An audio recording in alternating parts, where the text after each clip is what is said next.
ప్రభువైన యేసుక్రీస్తు నామములో మీ అందరికీ వందనాలు. నా దేవుడు మిమ్మల్ని మీ కుటుంబాలను నిండారులుగా దీవించునుగాక.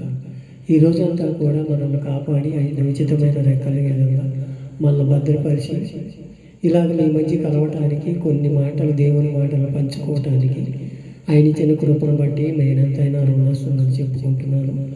ఆయన మాటలు కొన్ని మాటలు తెలుసుకుందాం. ఇలా ఆయన దీవించాలని ఆశపడుతున్నాడు. మనం దీవించబడుతున్నామా? మనం దీవించబడతలేదా? నిన్ను నన్ను కూడా దీవించబడుతున్నామని దీవించబడాలని ఆలోచన చేస్తున్నాడు. ఆయన మాటలో నడిస్తే దీవిస్తామా లేదా అని ఈరోజు కొన్ని మాటలు లేఖనాల ద్వారా తెలుసుకుందాం. ద్వితీయోపదేశ కాండం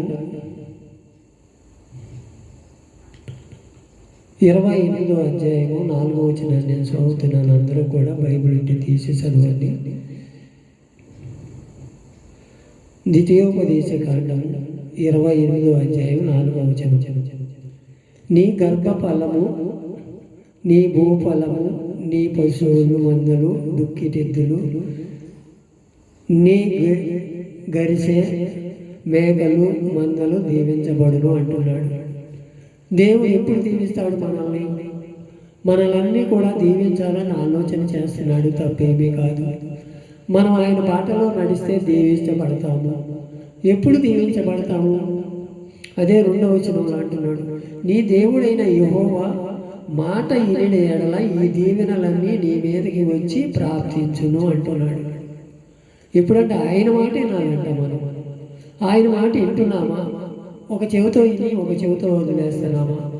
ఒక్కసారి మన హృదయాలు మనమే పరిశీలన చేసుకోవాలి. రాత్రి ఎవరో చెప్పవసరం, అన్నీ మనకు తెలుసు. అయినా కానీ ఇదే ఉందిలే, సిల్లీగా ఉంటాం. ఈ తప్పు ఆడి చేయట్లేదా, నేను చేస్తే వచ్చిందా, ఇవన్నీ కూడా పట్టించుకుంటాడా దేవుడు?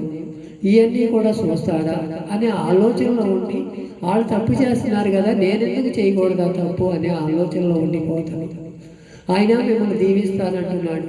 ఆయన మాట ఏమంటున్నాడు? ఏమంటున్నాడు ఆయన మాట? నీతిగా నడవండి, యథార్థంగా జీవించండి, మేలైన మార్గంలో నడవండి, మీ కుటుంబాలు మీరే కట్టుకోండి, మీ జీవితాలు మీరే కట్టుకోండి అంటున్నాడు.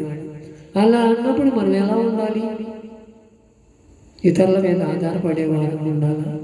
ఇతరులతో మనం పోల్చుకొని బతకాలా? ఇతరులతో మనం సంభాషించుకునే మాటలు ఉండాలా? అలా కాదు కదా దేవుడు కోరుకునేది. నీతిని అనుసరించి నడవండి, యథార్థంగా నడవండి, మేలైన జీవితంలో నడవండి అంటున్నాడు. అయ్యే ఆయన మాటలు. నమ్మి బాప్తిస్మం పొందినవాడు రక్షించబడును, లేకపోతే శిక్షించబడును ఉంది. అలా కూడా మనం దేవుని సన్నిధిలో మనం బాప్తిస్మం పొందితేనే ఆయన మాట మనం వినగలుగుతాం, స్పష్టంగా వినగలుగుతాం. ఇది నీతి యావత్తు జరగాలని, దేవుని రాజ్యానికి వారసులు అవ్వాలంటే, ఆయన రక్త మాంసాల్లో పాలు పొందే కృపను మనకు కావాలంటే అది నీతి బాప్తిస్మం అనేది మనకి కంపల్సరీ అవసరం. అదే ఆయన మాట ఏమంటున్నాడు? అది ఉచితంగా ఇచ్చేది ఉచితంగా పొందుకోండి. నిత్యరాజ్యంలో, పరలోక రాజ్యంలో నిన్ను నన్ను ఒక ఉన్నతమైన స్థానంలో నిలబెట్టాలని ఆశపడుతున్నాడు. మనం ఎలా ఉంటున్నాం? ఒక్కసారి మన హృదయాలు మనమే పరిశీలన చేసుకుందాం. నీ మేకల మందలు కూడా దీవిస్తానంటున్నాడుగా, నీ గర్భఫలం కూడా దీవిస్తానంటున్నాడుగా. ఆయన మాట వెళ్ళలేకపోతున్నావా? ఒకసారి మన హృదయం మనమే పరిశీలన చేసుకోవాలి. మన హృదయాలు పరిశీలన చేసుకొని దేవుని మాటనే ఉండాలి. సౌలు ఏమయ్యాడు? ఇశ్రాయేలు ప్రజలకు రాజుగా నిర్ణయిస్తే ఆయన మాట విన్నాడు. ఒక మొదటి రాజుగా చేశాడు. ఆయన కృపలోకి జానాకాలం జరిగిపోతానే వచ్చింది. ఆస్తులు పెరిగేపటికి అహంకారం పెరిగింది, అసూయ పెరిగింది. జనం చిన్న చూపు చూసే కాడకు వచ్చేసాడు. దేవుడు ఏమైనా అన్యాయం చేశాడా? నువ్వు ఎలా వచ్చావు? నీ ఫస్ట్ ఎలా వచ్చావో లాస్ట్ వరకు అదే స్థితిలో ఉండి ఆయన పాదాలు పట్టుకుని బతిమలాడగలిగితే, ఆయనతో మనం జరిగితే, ఆయన మాట మనం వినగలిగితే దేవుడి సన్నిధిలో మనము దీవించబడతాం. సౌలు ఏమైపోయాడు? కళ్ళు నెత్తికొచ్చింది. సేవకు హింసించాడు. వచ్చిన ప్రవర్తనే దుప్పటి దొక్కితే దుప్పటి చిరిగిపోయింది. అహంకారం, అసూయ, తొందరపడతాను, ఇవన్నీ దేవుడికి ఇష్టమైన పనులు కాదు. నువ్వు తప్పు చేసినాక అయ్యా నీ చిత్తంలో దావీదు అదే చేశాడు కదా. దావీదు ఎక్కువ పాపం చేశాడు లెక్కైతే. ఆయన ప్రతిదానికి దేవుడి సన్నిధిలో మోకరించి అయ్యా నీ చిత్తమేటో నాకు బయలుపరిచాను అడుక్కుంటానే వచ్చాడు. అయినా సరే ఆయన పాపం ఊరేగింది. ఆ పాపానికి కూడా ప్రాయశ్చిత్తం అనుభవించేదానికి కూడా దేవుడు వదిలిపెట్టలే. ఆయన అనుభవించినాక అప్పుడు హృదయానుసారుడిగా మార్చగలిగాడు. నువ్వు చేసిన పాపమైనా నేను చేసిన పాపమైనా దేవుని సన్నిధిలో పాపమే. అది ఎవరు తీసివేయలేము. ఎవరో ఎంత మనం భక్తి పరులు అనుకున్నా కానీ మనం చేసిన పాపం మనల్ని వెంటాడుతూనే ఉంటుంది. అది దేవుని ప్రణాళిక. నేను పాపం చేయలేదు అనడానికి లేదు. చేసిన పాపం దాన్ని ప్రాయశ్చిత్తం చేసుకోవటానికి ఆయన పాద సన్నిధిలో కనిపెట్టుకొని ప్రార్థన చేస్తే దేవుడు కార్యం చేయడానికి ఇష్టపడతాడు. దావీదు అదే చేయగలిగాడు. చేసిన పాపం చేశాడు, భక్తివతో చేసినా సరే దాన్ని కప్పిపుచ్చుకోవడానికి భర్త చంపేశాడు. అయినా ఎన్నో పాపాలు చేశాడు. అయినా సరే దేవుడు పాదాలు పట్టుకుని బతికిలాడు. అక్కడికి చాలా బాధ పెట్టాడు దేవుడు. అయినా బాధ ఓర్చుకొని దేవుని సన్నిధిలో క్షమాభిక్ష కోరుకున్నాడు. సౌలు అలా చేయలేదు. నాకేంటిలే దేవుని దగ్గరికి వెళ్ళనుకుండా ఎవరో సోది చెప్పేవారి దగ్గరికి వెళ్ళి సోది అడిగాడు. ఎంత పాపం మూట కట్టుకున్నాడు చూడండి. నువ్వు నేను కూడా దేవుని పేరు చెప్పుకుంటున్నామే కానీ మన హృదయాలు ఎలా ఉంటాయో మన హృదయాలు పరిశీలించి మనం గర్భఫలం దీవించబడిపోవటానికే కారణం మనం చేసిన పాపాలే, మనం చేసిన దోషాలే. మనం దేవుని సన్నిధిలో మనము మన పిల్లలు అందరూ కూడా కనిపెట్టుకొని ప్రార్థన చేయగలిగితే దేవుడు నిన్ను నన్ను కూడా దీవించటానికి ఇష్టపడతాడు. అదే యెషయా గ్రంథము 1వ అధ్యాయము 19వ వచనం, మీరు సమ్మతించి నా మాట విని ఎడల మీరు భూమి యొక్క మంచి పదార్థములను అనుభవిస్తారు అంటున్నాడు.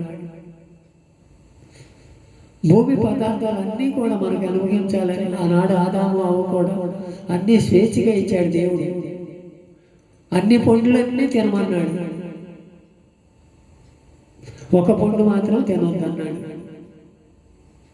అది తినమంటే తిన్న వెంటనే సస్తారని కూడా చెప్పాడు. అయినా మాట దేవుని మాట లెక్క చేయలేదు. భూమి యొక్క పంచ పదార్థాలన్నీ మీకు అనుభవించండి, దేవునితో నిత్యరాజ్యంలో నడవండి, దేవుని మాట వినండి, మీరు నా మాట విని ఎడల అనే అంటున్నాడుగా. మీ గర్భఫలం దీవించబడను, మీ డుక్కిరెద్దులు దీవించబడను, అన్నీ దీవించబడితే అంటున్నాడుగా. అయినా సరే మనం చేసే పాపాలు ఆగట్లేదుగా, మనం చేసే దోషాలు ఆగట్లేదుగా. మనం ఎందుకు మూలాన ఎలా ఇదైపోతున్నామో ఒకసారి మన హృదయాలు మనమే పరిశీలన చేసుకుంటాం.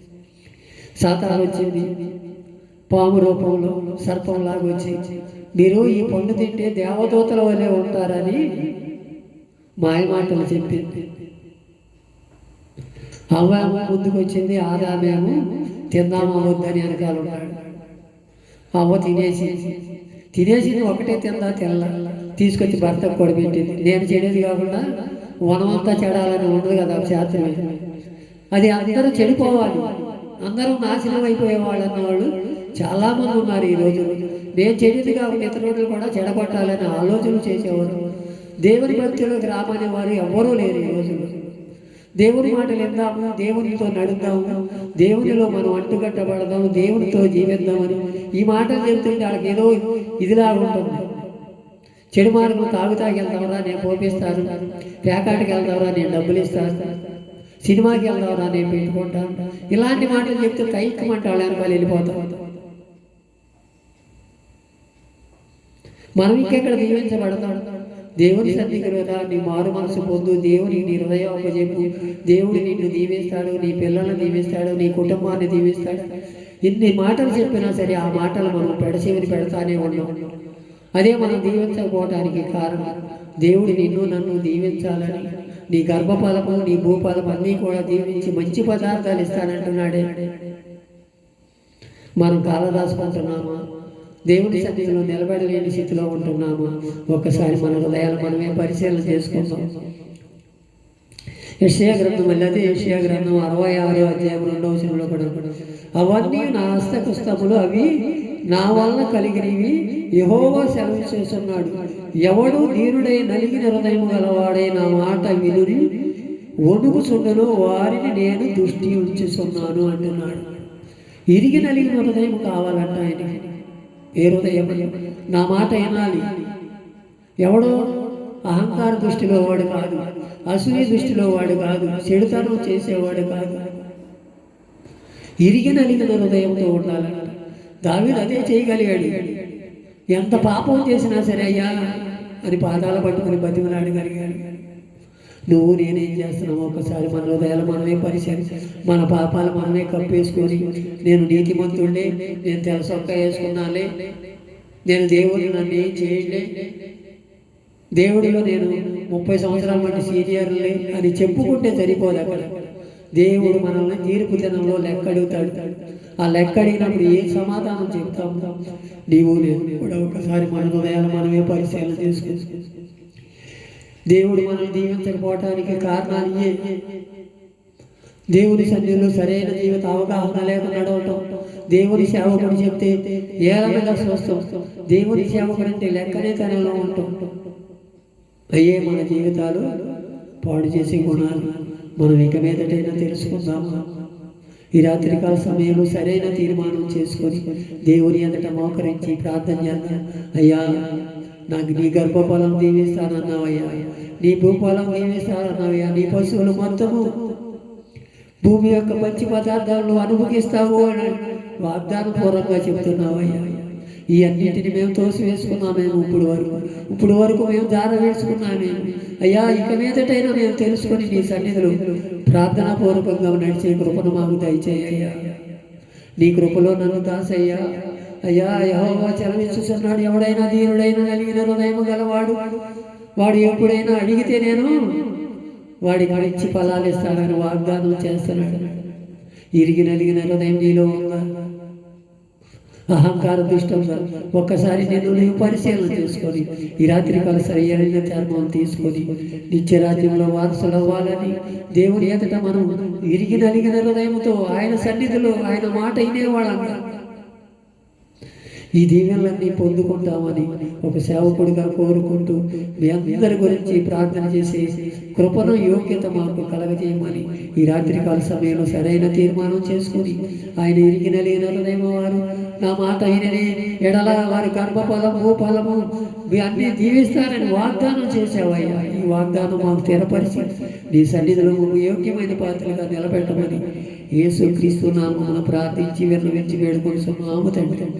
ఆమేన్.